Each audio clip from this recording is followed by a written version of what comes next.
And అన్నిటికంటే ముఖ్యమైనదంటే నాకు తెలిసి ప్రపంచవ్యాప్తంగా కూడా ఒక పుణ్యక్షేత్రాలలో అంత పర్ఫెక్ట్గా అంత క్రౌడ్ వచ్చినా మేనేజ్ చేసే కెపాసిటీ ఏదైనా ఉంది అంటే అది తిరుమల తిరుపతి దేవస్థానమే. అది వచ్చే జనంని కంట్రోల్ చేయడంలో కానీ భక్తుల్ని కంట్రోల్ చేయడంలో కావచ్చు, పరిశుభ్రంగా ఉంచడంలో కూడా. మీరు ఎన్నో చోట్ల వెళ్ళింటారు, ఎన్నో గుళ్ళ దగ్గరికి వెళ్ళింటారు. ఇంత పరిశుభ్రంగా ఎక్కడే కానీ ఏ గుళ్ళలో కూడా ఉండదన్నమాట. ఒక తిరుమల తిరుపతి దేవస్థానంలోనే మనకు ఆ క్లీనినెస్ కనపడుతూ ఉంటుంది, ఆ విధమైన మెయింటెనెన్స్ కూడా ఉంటుంది. సరే, మొన్నటి వరకు అది ఒక మంచి ఒక పుణ్యక్షేత్రము, ఈ రోజుకి ఒక మంచి పుణ్యక్షేత్రము. కానీ అన్ఫార్చునేట్గా దాన్ని రాజకీయాలకు కూడా గత 2-3 నెలలుగా ముందడ లడ్డు వ్యవహారంలో రాజకీయాలని కూడా దానికి తిప్పడం జరిగింది, ముడిపెట్టడం జరిగింది. నేను అప్పుడు కూడా మాట్లాడడం జరిగింది. సో వాటి మీద ప్రూవ్ చేయమంటే తర్వాత సుప్రీంకోర్టు వరకు వెళ్ళి సుప్రీంకోర్టు ఒక సిబిఐతో కూడిన ఇన్వెస్టిగేషను, దాంట్లో ఇక్కడున్న ఆఫీసర్స్ని వేసినారు. The investigation is going on. అన్నిటికంటే ఏంటంటే కపుల్ ఆఫ్ పాయింట్స్ మనం అందరం చేసుకోవాల్సింది.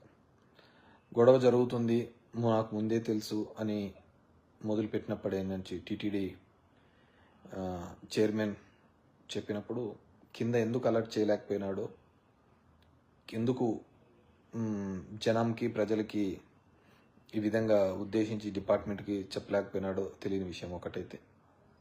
రెండోది, కింద ఇంతటి మంది జనం వస్తారు, రష్ వస్తారని అందరికీ తెలిసింది, లక్షల్లో ప్రజలు వస్తూ ఉంటారు అని. ఎందుకంటే ఈ 8 రోజులు, ఆ 8 రోజులు పెట్టడం కూడా తప్పే. కిందికి కొన్ని పేపర్లలో కథనాలు చూడడం జరిగింది.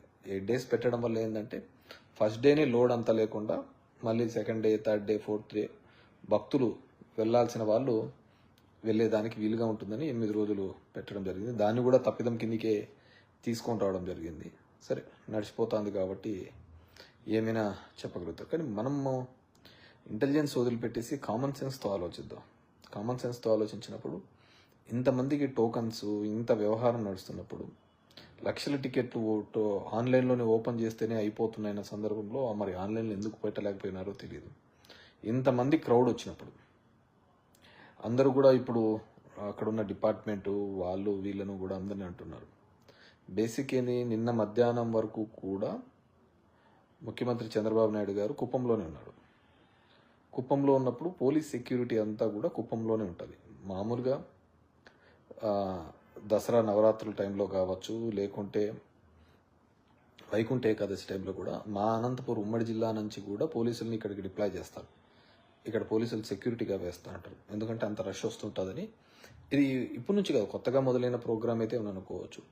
కంటిన్యూస్గా ఎవ్రీ ఇయర్ వచ్చేదే కాబట్టి డిపార్ట్మెంట్కి కూడా ఐడియా ఉంది కాబట్టి. కానీ ఇక్కడ జరిగినది ఏంటంటే 3 daysగా ఉమ్మడి చిత్తూరు జిల్లాలో ఉన్న పోలీస్ డిపార్ట్మెంట్ వాళ్ళు కావచ్చు, కానిస్టేబుల్ కింద స్థాయి ఉన్న వాళ్ళందరూ కూడా 3 daysగా సెక్యూరిటీ నిర్వహించినారు చంద్రబాబు నాయుడు గారికి అక్కడ. సో వాళ్ళు కంప్లీట్గా 3 days రెస్ట్లెస్ ఉంటుంది. మళ్ళీ అదే డిపార్ట్మెంట్ వాళ్ళు ఇక్కడికి వచ్చింటారు, వాళ్ళు రెస్ట్లెస్ ఉంటారు. నేను పై అధికారులు కాదు, కింద స్థాయిలో కానిస్టేబుల్ అధికారులు, హెడ్ కానిస్టేబుల్, ఎస్ఐ స్థాయి అధికారులు, పైన ఐపీఎస్ల గురించి కాదు, వీళ్ళ గురించి కాదు, వాళ్ళ ఆఫీసెస్లో ఉంటారు. కింద స్థాయిలో ఉన్న వాళ్ళు దే గెట్ టైర్డ్. సో 2 రోజులు ఆ విధంగా ఉండడం కూడా రెస్ట్లెస్నెస్, అంతమంది క్రౌడ్ వచ్చినప్పుడు దాన్ని హ్యాండ్లింగ్లో కానీ దీనిలో కానీ కంప్లీట్గా ఇది చేసినారు. సరే, దీన్ని పొలిటికలైజ్గా గతంలో పవన్ కళ్యాణ్ గారు ఇప్పుడు నిజంగంటే టీటీడీ ఈఓ తప్పన్నాడు, జేఈఓ వెంకన్న చౌదరి, శ్యామరావుకు అయితే నేనున్నంత వరకు అయితే హీస్ గుడ్ ఆఫీసరే. మరి ఎంత ఇన్ఫ్లుయెన్స్ చేస్తున్నారో ఆయన మీద అనేది మామూలుగా టీటీడీ గురించి తెలిసిన వాళ్ళదంతా శ్యామరావు ఈఓది ఏమీ లేదండి, అంతా వెంకయ్య చౌదరిది ఇక్కడంతా, ఆయనే అంత కింగ్ మేకరు, ఇక్కడ ఎవరు ఈఓది పట్టించుకోరు, అంత వెంకయ్య చౌదరి అన్నీ చూస్తూ అంటాడు. ఇది మన లడ్డు వ్యవహారంలో కూడా ఆయన వల్లనే రచ్చ జరిగిందని నెంబర్ ఆఫ్ పీపుల్ చెప్తూ ఉంటారు అక్కడ.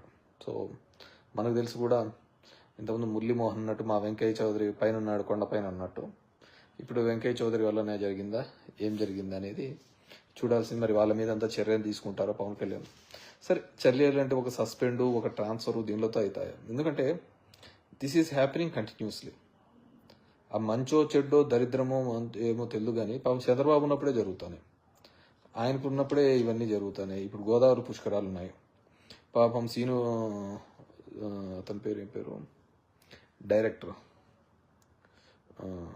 ఆ డైరెక్టర్ మంచి హోలీ ప్లేసు ఇవన్నీ మంచి షూటింగ్ ఇస్తామని చెప్పి కరెక్ట్ వీళ్ళకి ఫ్యామిలీ మెంబర్స్ అంతా అయిపోయిన తర్వాత ఒకటేసారి గేట్లు ఎత్తడము, ఆ గేట్లు ఎత్తుతానే అంతమంది క్రౌడ్ పోవడం చనిపోవడం జరిగింది. సో బాధాకరమే. మీరు బాగా అబ్జర్వ్ చేస్తే దీనిలలో ఎప్పుడు కూడా చనిపోయేది పేదవాళ్ళే, పేద మధ్యతరగతి కుటుంబంలో ఉన్న వాళ్ళే పాపం దేవుని దగ్గరికి అని. మిగతా వాళ్ళలాగా విఐపీ ప్రోటోకాల్స్ వీళ్ళకి అన్నీ ఉండవు కాబట్టి దేవుని దగ్గరికి వెళ్ళాలి చూడాలి తొందరగా అనే ఉద్దేశంతో వీళ్ళు అప్పుడు గోదావరి పుష్కరాలు జరిగినాయి. కానీ దాని తర్వాత కరెక్టివ్ మెజర్స్ ఏం చేసుకుంటున్నాము అని. సో దీనిలో కరెక్టివ్ మెజర్స్ ఏం చేస్తున్నాం, సస్పెండ్ అయిపోతుందా లేకుంటే ట్రాన్స్ఫర్తో అయిపోయింది కదా. ఖచ్చితంగా ఎవరైతే రెస్పాన్సిబుల్ పర్సన్స్ ఉన్నారు, హూ ఎవర్ మేబీ, అది సినిమా వాళ్ళు కావచ్చు, పొలిటికల్ వాళ్ళు కావచ్చు, ఎవరైనా కావచ్చు, ఖచ్చితంగా క్రిమినల్ కేసెస్ కట్టాలి. ఆ ఈవెంట్ చేసే వాళ్ళ మీద ఖచ్చితంగా క్రిమినల్ కేసెస్ అనేది చేయాలి.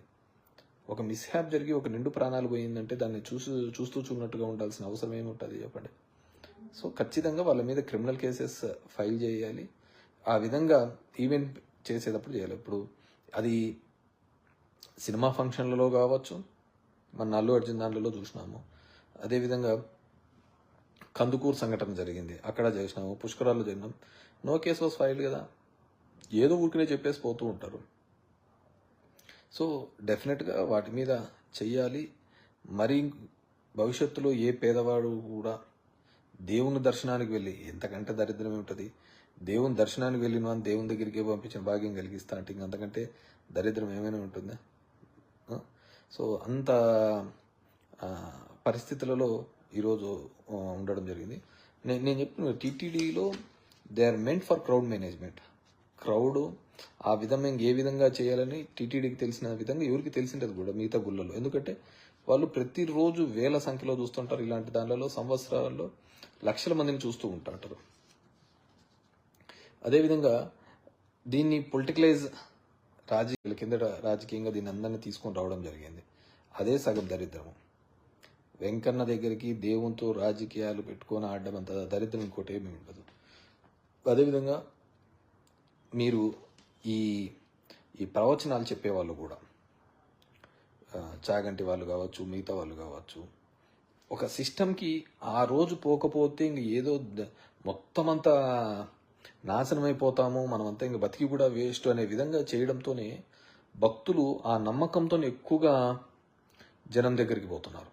గుళ్ళకి అదే రోజే వెళ్ళాలని. ఇప్పుడు పుష్కరాలు జరిగింది, ఆ రోజు ఏంది, ఆ రోజు పోతేనే, నా పుష్కరాల్లో జరిగితేనే మనకు ఇంకంతా ఎక్కడ లేని పాపాలన్నీ పోతాయి, ఎక్కడ లేని పుణ్యాలన్నీ వస్తాయి అని చెప్పేసి ఆ రోజు వెళ్ళడంతోనే ఆ రోజు ఆ విధి జరిగింది. ఇప్పుడు కుంభమేళా జరుగుతుంది. కుంభమేళలో దగ్గర 40 కోట్ల మంది వస్తారని చెప్పేసి, మన దాంట్లోనే అంతో ఎంతో క్లీన్లీనెస్ కానీ సెక్యూరిటీ కానీ మెయింటైన్ చేసేది ఏంటంటే మన దాంట్లోనే. ఇక్కడే ఇబ్బంది ఉంటే ఇంక అక్కడ అసలు వాళ్ళు మెయింటైన్ కూడా చేయలేరు. కానీ ఏం చేస్తాం, మనం అందరం వేల మంది పోతూ ఉంటాం, ట్రైన్స్ పోతూ ఉంటాము. మనకందరికీ ఒక మైండ్లోకి ఎక్కిస్తారు. ఏమని ఎక్కిస్తారు, ఆ రోజు మీరు పోయినారా పోయినట్టు, లేదా లేనట్టు, మీరంతా నాశనం అయిపోతారు అనే పద్ధతిలో చెప్తూ ఉంటారు ప్రవచనాల్లో కూడా. అది చాలా తప్పు. డెఫినెట్గా వెళ్ళాలి. వెళ్ళినప్పుడు ఎప్పుడు క్రౌడ్ తగ్గుతుంది, ఎప్పుడు వెళ్తుంది అని అందరూ ఫస్ట్ డేనే వెళ్ళాలని ఏం లేదు. ఎప్పుడు వెళ్తుందో ఆ రోజు వెళ్తే చాలా బెటర్ అనేది నా అభిప్రాయం. సో ఎందుకంటే గతంలో జరిగిన సందర్భాలన్నీ మనం చూసినాం కాబట్టి, ఆ టెంపుల్స్కి వెళ్ళినప్పుడు కావచ్చు, అదే రోజు వెళ్ళాలనుకునే తాపత్రంతో మనం అందరం ఎక్స్పెక్ట్ చేస్తాం లక్షల మంది వస్తూ ఉంటారు. ఇప్పుడు కుంభమేళకు 40 కోట్ల మంది వస్తారని ఒక ఎస్టిమేషన్.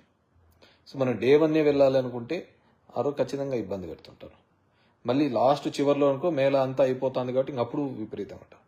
సో ఎప్పుడో వెళ్ళండి, చేయండి. And I request AP government to make an act, ఒక చట్టం తీసుకొని రండి. ఇలాంటి భవిష్యత్తులో మరిన్ని జరగకోకుండా ఆగాలి అంటే ఒక బలమైన చట్టం, ఒక భయం పుట్టించే చట్టం. ప్రజల యొక్క ఆరోగ్యాన్ని, అదేవిధంగా వారి యొక్క ప్రాణాలని నిలబెట్టలేనంత ప్రభుత్వాలు ఉండి స్టే కదా.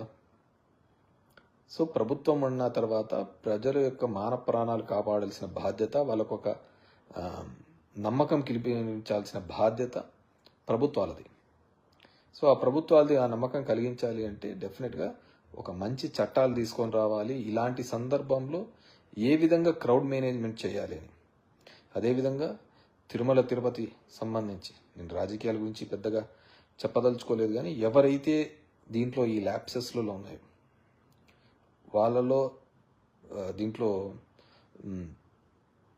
ఏ విధంగా వారి మీద చర్యలు తీసుకోండి, క్రిమినల్ చర్యలు తీసుకోండి. దయచేసి క్రిమినల్ యాక్షన్స్ తీసుకుంటేనే భవిష్యత్తులో అందరికీ కానీ ఒక భయం అనేది ఉంటుంది. అది ఏ ఈవెంట్ చేసినా, అది సినిమా ఈవెంట్ చేసినా, పొలిటికల్ ర్యాలీ ఈవెంట్ చేసినా, లేకుంటే టెంపుల్స్ దగ్గర మెయింటెనెన్స్ తగ్గిపోయినా ఖచ్చితంగా ఓన్లీ అదేదో శాఖాపరమైన చర్యలు కాకుండా డెఫినెట్గా వాళ్ళ మీద క్రిమినల్ యాక్షన్స్ తీసుకోవాలని చెప్పేసి కోరుకుంటున్నాను. ఓం నమో వెంకటేశాయ, ఓం నమో శివాయ, and happy Sankranti to everyone. Thank you very much. Hit TV app, ఇందులో short news, live news, entertainment shows, movies, digital magazines తో పాటు మీ జిల్లా వార్తలను కూడా ఫ్రీగా చూడొచ్చు. అంతేకాదు కేజీ నుంచి పీజీ వరకు విద్యార్థులకు స్కాలర్షిప్ కూడా అందిస్తున్నాం. ప్రతి వారం 10 మందికి లక్కీ డ్రా ద్వారా ఒక్కొక్కరికి 10,000 రూపాయలు అందిస్తున్నాం. ఇంకెందుకు ఆలస్యం, వెంటనే హిట్ టీవీ యాప్ ని డౌన్లోడ్ చేసుకుని ఫ్రీగా ఎంటర్టైన్మెంట్ పొందండి. Hit TV app. Hit TV app. Please download hit TV app. Hit TV app ని ఫ్రీగా డౌన్లోడ్ చేసుకొని ఎంజాయ్ చేయండి. మీకు నచ్చిన ఎంటర్టైన్మెంట్ కోసం హిట్ టీవీ యాప్ ని ఫ్రీగా డౌన్లోడ్ చేసుకుని ఎంజాయ్ చేయండి. హిట్ టీవీ యాప్ ని డౌన్లోడ్ చేసుకుని ఆస్వాదించండి, ఆశీర్వదించండి. ఇంతమంది సెలబ్రిటీలు హిట్ టీవీ యాప్ ని డౌన్లోడ్ చేసుకోండి అని చెప్తున్నారంటే ఎంత మంచి యాప్ ఆలోచించండి. అమెరికా అమెరికా అమెరికా అమెరికాలో చదవాలనుకునే వాళ్ళకి విశ్వసనీయమైన పేరు మన శౌర్య కన్సల్టెన్సీ. UK లో 1 year masters. UK లో 1 year masters. 2 years work permit up to 5 years visa. Contact Saurya Consultancy. Contact 89851 89851.